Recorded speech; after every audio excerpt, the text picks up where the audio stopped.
Elena Martinez found the document at 2:47 a.m. 48th floor, executive suite, Richard Ashford's office. It was in the trash, partially shredded. Most people would have emptied the bin and moved on. Elena wasn't most people.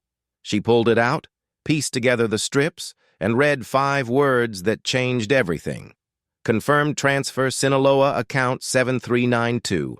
Sinaloa, the cartel, the one that controlled half of Central America.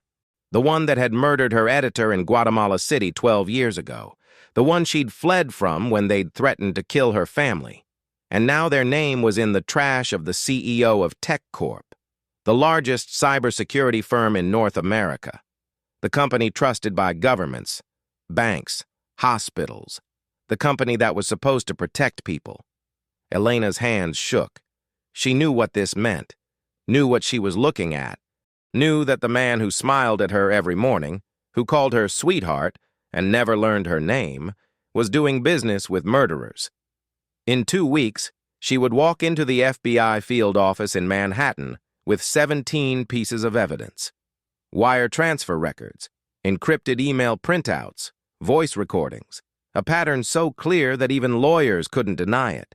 And Richard Ashford, CEO, billionaire, philanthropist, would learn that the woman he'd ignored for 3 years saw everything, remembered everything, and couldn't stay quiet anymore. 3 years earlier. Elena Martinez arrived for her first shift at Tech Corp, night custodian, 10th floor to 48th, 10 p.m. to 6 a.m., alone. The pay was minimum wage, no benefits. Cash under the table because her papers weren't perfect yet. She'd been in the United States for 23 years, had worked every job imaginable, cleaning hotels, washing dishes, picking crops, anything that paid, anything that kept her invisible. Because in Guatemala, Elena Martinez wasn't a custodian. She was an investigative journalist, award-winning, the kind who exposed corruption, who tracked money laundering, who named names. Until one day, the Sinaloa cartel noticed, sent men to her house, told her to stop writing, or they'd kill her daughter, her son, her husband. Elena stopped writing, sold everything, crossed the border with her family, started over, became invisible. For 23 years, she cleaned, scrubbed, mopped, never spoke up, never drew attention, sent money home to her mother, put her kids through school, worked 3 jobs and slept 4 hours a night, and tried to forget she used to be someone who mattered. Her first night at Tech Corp, the building manager showed her the floors. 10th through 48th, that's your territory. Empty trash, vacuum, clean bathrooms. Don't touch anything on the desks. Don't read anything. Don't talk to anyone. Just clean and leave. I understand. Good. You work alone. Night shift. Nobody here but security guards. You see them? You say hello? You keep moving? You don't ask questions. You don't get curious. You do your job and go home. Yes, sir. And Elena, people leave sensitive stuff on their desks, documents, computers. None of that is your business. You understand? I understand. But she did understand. In a different way than he meant. She understood that in a building full of secrets, the night custodian saw everything, and nobody thought she was smart enough to notice. They were wrong. The first month, Elena just cleaned, learned the building, the rhythms, who worked late, who left their offices unlocked, who was careless with passwords written on sticky notes, who talked on the phone in conference rooms thinking nobody was listening. She learned that the 45th through 48th floors were executive level, where the real decisions got made, where the CEO, Richard Ashford, had his office, a corner suite, floor-to-ceiling windows, view of Manhattan that probably cost more than Elena made in a year. Ashford worked late, 3-4 nights a week. He'd still be there when Elena arrived at 10, still there when she cleaned his floor at midnight.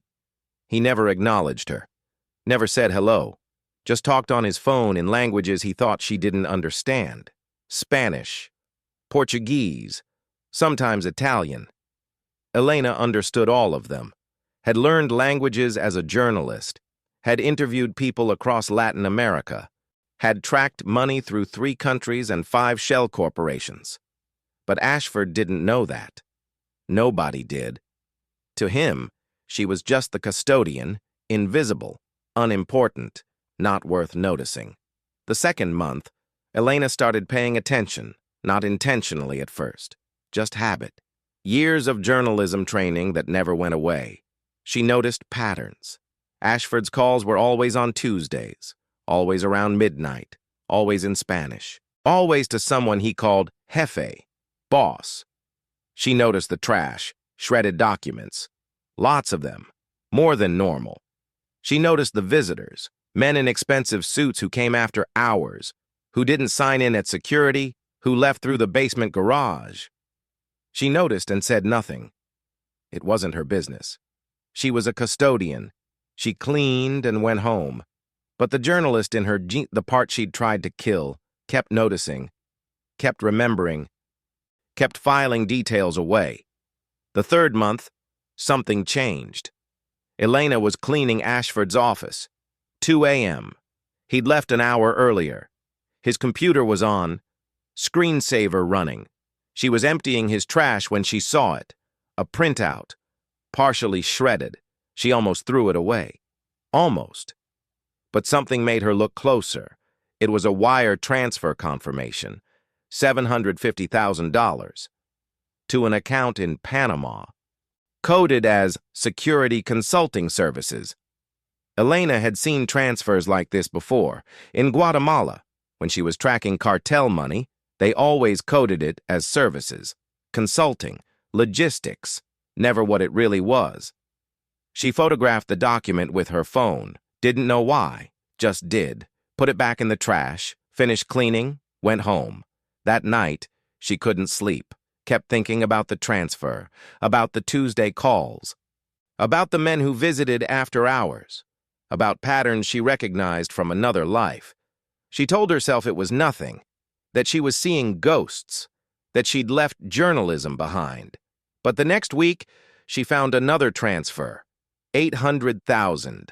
Different account, same coding, and the week after that, another and another, a pattern, clear, undeniable, dangerous.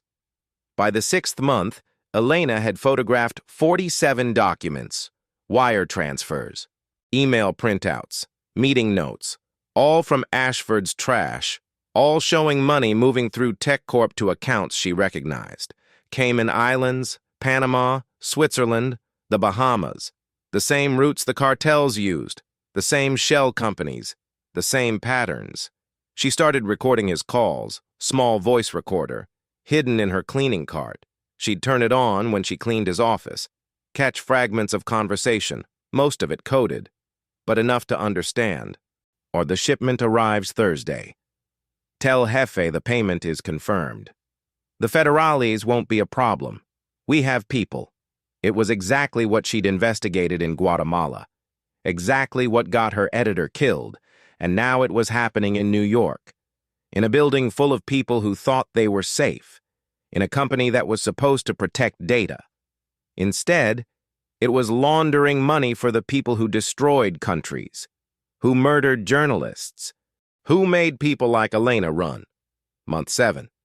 Elena knew she had to do something, had to tell someone. But who? Ashford had connections. She'd heard him on calls with judges, politicians, police chiefs. He owned people. And Elena was nobody. An immigrant. A custodian. No legal standing, no credibility. If she went to the police and they'd laugh. If she went to the press, they'd ignore her. If she did nothing, the pattern would continue. Money would keep flowing. The cartel would keep winning. People would keep dying. She thought about her editor, Eduardo, the man who'd taught her journalism, who'd encouraged her to write the story about cartel money laundering through telecoms, who'd been shot in his driveway 3 days after the story published. She thought about the threats, the men at her door, the choice she'd made to run instead of fight. She'd been running for 23 years. Maybe it was time to stop. Month 8. Elena made a decision. She would build a case, a real case. Not just documents, not just recordings, but a pattern so clear that nobody could ignore it. She started mapping the money, where it came from, where it went, who received it. She cross-referenced shell companies with known cartel operations, used old contacts from Guatemala, journalists who were still fighting, who remembered her, who sent her information. She worked her other jobs, came home, slept 3 hours, woke up, spent 4 hours mapping the network, then went to Tech Corp and cleaned and collected more evidence. It became an obsession, a calling. The journalist she used to be waking up after 23 years of silence. But she was careful, never drew attention, never changed her routine, still said hello to security guards, still cleaned the floors, still emptied Ashford's trash, still listened to his calls. He never suspected. Why would he? She was just the custodian. Month 9. Elena had mapped the entire network. 12 countries, 47 shell companies, 312 wire transfers over 18 months, $400 million moving through Tech Corp, all of it connected to Sinaloa, all of it laundered as security consulting services. The pattern was perfect, undeniable, criminal. She had everything except proof that Ashford knew, that it wasn't just rogue employees, that he was running it. Then she found it, an email, left open on his screen, 2 a.m. He'd stepped out for a call. She was cleaning his office, saw the screen, saw the message, from someone named Jefe. Richard, confirmed $2 million transfer. Your percentage is ready. Same account as always. Pleasure doing business. Ashford's response. Jefe, always a pleasure. Let me know when you need the next route secured. My people are ready. Elena photographed it. Hands shaking, heart pounding. This was it. Proof, direct, clear, from the CEO, connecting him to the cartel, to the money, to everything. She had him. Month 10. Elena prepared her evidence, printed everything, organized it by date, by transaction, by connection, created a timeline, a map, a presentation that showed exactly how the network worked, how Tech Corp was being used, how Ashford was profiting. She made copies, encrypted backups, hid them in 3 locations. Her house, a storage unit. With a friend from church, she wasn't taking chances. Then she researched, found out which FBI agents handled financial crimes, which ones had successfully prosecuted cartel cases, which ones couldn't be bought. She found Agent Sarah Chen, 20-year veteran, specialist in money laundering. Reputation for being incorruptible? Perfect. Elena called the FBI tip line, asked for Agent Chen, left a message. My name is Elena Martinez. I have evidence of money laundering, $400 million, Sinaloa cartel, through Tech Corp. I need to speak with Agent Chen, only Agent Chen. She left her number. Waited. 2 days later, her phone rang. Agent Chen's voice was professional, careful. Miss Martinez, you left a message about money laundering. Yes. You mentioned Tech Corp. That's a serious accusation. I know. I have evidence. What kind of evidence? Wire transfer records, emails, voice recordings, maps of the network, proof that CEO Richard Ashford is working with Sinaloa cartel, laundering money through security contracts. Silence. Then, how did you obtain this evidence? I work there. I'm a night custodian. I see things people don't think I see. Miss Martinez, if what you're saying is true, this is extremely dangerous. Have you told anyone else? No. Only you. Good. Don't. When can we meet? Tomorrow morning? Your office? No. Too public. There's a coffee shop, corner of Broadway and Chambers, 9 a.m. I'll be wearing a blue jacket. Bring everything you have. I will. Mrs. Martinez, if you're lying, If this is some kind of hoax, I will prosecute you. I'm not lying, and I know what I'm doing. I used to be a journalist in Guatemala. I investigated cartels until they threatened my family. This is real, Agent Chen, and I need you to believe me. Another pause. Then, 9 a.m. Don't be late. Elena didn't sleep that night, kept checking her evidence, making sure everything was there. Everything was clear. Everything would convince Chen that this was real. She thought about Eduardo, about the story he'd died for, about 23 years of silence, about her daughter, now a lawyer, her son, now a teacher, about the life she'd built by staying invisible. Tomorrow, she wouldn't be invisible anymore. Tomorrow, she would be Elena Martinez, journalist, truth-teller, the person who took down Richard Ashford. She was terrified, but she couldn't stop. Not now. Not when she was this close. 9 a.m., the coffee shop. Elena arrived early, sat in the corner.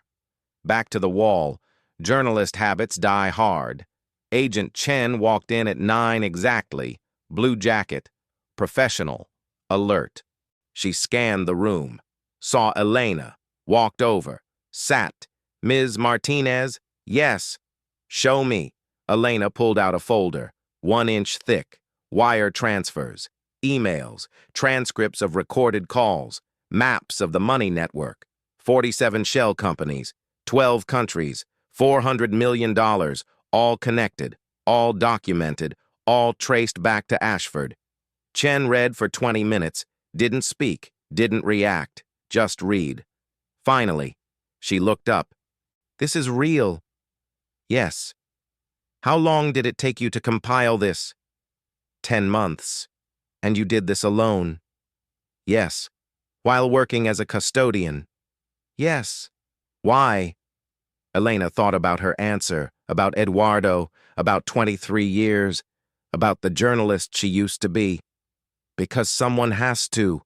Because I know what these people do, what they're capable of, and because I'm the only one who saw it, who could prove it. Who couldn't stay quiet? Chen closed the folder. Miss Martinez, if we pursue this, you're going to be exposed. Ashford will know you're the source. His connections run deep. Judges, police, politicians. He will come after you. Are you prepared for that? I've been running from cartels for 23 years. I'm tired of running. Good, because we're going to need you to testify, to walk a jury through this evidence, to put your name and your credibility on the line. Can you do that? I can. Then we're going forward. Today, I'll get a warrant. We'll raid Tech Corp tonight, seize computers, files, everything. And you're going into protective custody. For your safety. I have a family, a job. I can't just disappear. You won't disappear, but you will be protected. This is non-negotiable. If Ashford suspects anything, you're dead. Elena nodded. Okay. What do I do? Go home. Pack a bag. I'll have agents pick you up at noon. Don't tell anyone. Don't call anyone. Don't go to work tonight. Just pack and wait. And then we take down Richard Ashford. The raid happened at 7 p.m. 37 FBI agents, warrants for Tech Corp HQ, Ashford's home, his bank accounts, his communications. They walked into the 48th floor while Ashford was in a meeting, arrested him in front of his board, seized his computers, his files, his phones, everything. News crews were waiting outside. Tipped off by the FBI, the headlines wrote themselves, Tech Corp CEO arrested in massive money laundering scheme. Cybersecurity firm allegedly launders $400 million for cartel. Richard Ashford charged with racketeering, money laundering, conspiracy. Elena watched from a safe house, TV showing the perp walk, Ashford in handcuffs, angry, defiant, exactly how she'd imagined. Agent Chen sat next to her. You did this. You know that. We did this. No. You did this. You saw what nobody else saw. You built a case that's airtight, Prosecutors are calling it the best money laundering case they've seen in 20 years, all because a custodian paid attention. I wasn't always a custodian. I know, I looked you up, Elena Martinez, investigative journalist, Guatemala City. You exposed telecom corruption in 2001, nearly got killed for it. Had to flee. You read my work. I read everything. You were brilliant. You still are. I was just doing my job. No, you were doing what nobody else could, seeing what nobody else saw, caring when nobody else did. That's not a job. That's a calling.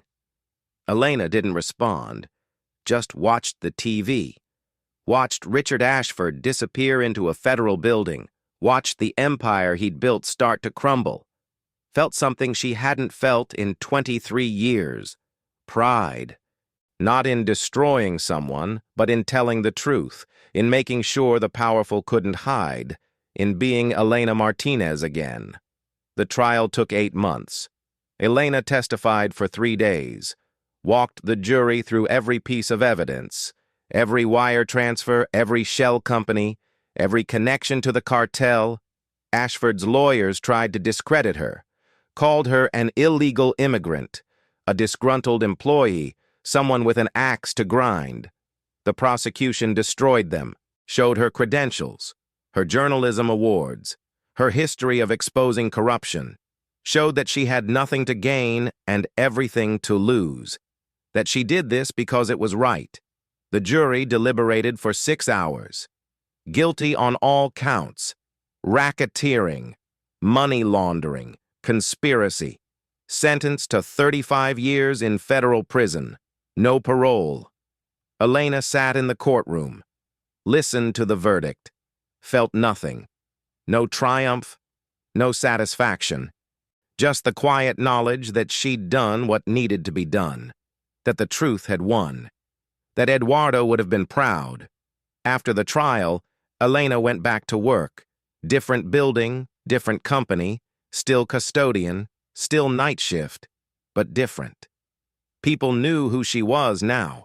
The custodian who took down a billionaire, the journalist who came back, the immigrant who proved that truth matters more than power. Companies wanted to hire her as a consultant. Security firms, legal teams, pay her 6 figures to spot corruption. She said no to all of them. I'm a custodian. I clean. That's what I do. Her supervisor didn't understand. You could make so much more. Why stay? Because this is honest work. Because I like being invisible. Because when you're invisible, you see things people don't think you see. And sometimes that matters. 6 months after the trial, Elena received a letter from Agent Chen. Elena, the Ashford case led to 17 more arrests. We dismantled an entire network, seized $400 million, shut down operations in 12 countries, all because you paid attention, all because you cared. Thank you for being brave. Thank you for being you. A year after the trial, Elena sat in her daughter's living room, grandchildren playing, son visiting, family together, safe. Her daughter, the lawyer, looked at her. Mom, I'm proud of you. For what you did, for standing up, for not staying quiet. I stayed quiet for 23 years. But when it mattered, you spoke. That's what counts. Elena thought about that, about Eduardo, about the journalist she used to be, about the custodian she became, about the woman who learned that invisible doesn't mean powerless, that quiet doesn't mean weak, that sometimes the people nobody notices are the ones who change everything. I did what I had to do. No, Mom. You did what nobody else could. You saw the truth, and you made sure other people saw it too. That's not nothing. That's everything. That night, Elena went to work. New building, new floors, new trash to empty. She cleaned the offices, vacuumed the carpets, wiped down the desks, and she paid attention, looked at the documents people left out, listened to the conversations they had thinking nobody was listening, noticed the patterns. Not because she was looking for corruption, but because that's who she was. Someone who saw things, who noticed, who remembered. Most nights, she found nothing. just regular business, regular people. But she stayed vigilant, just in case.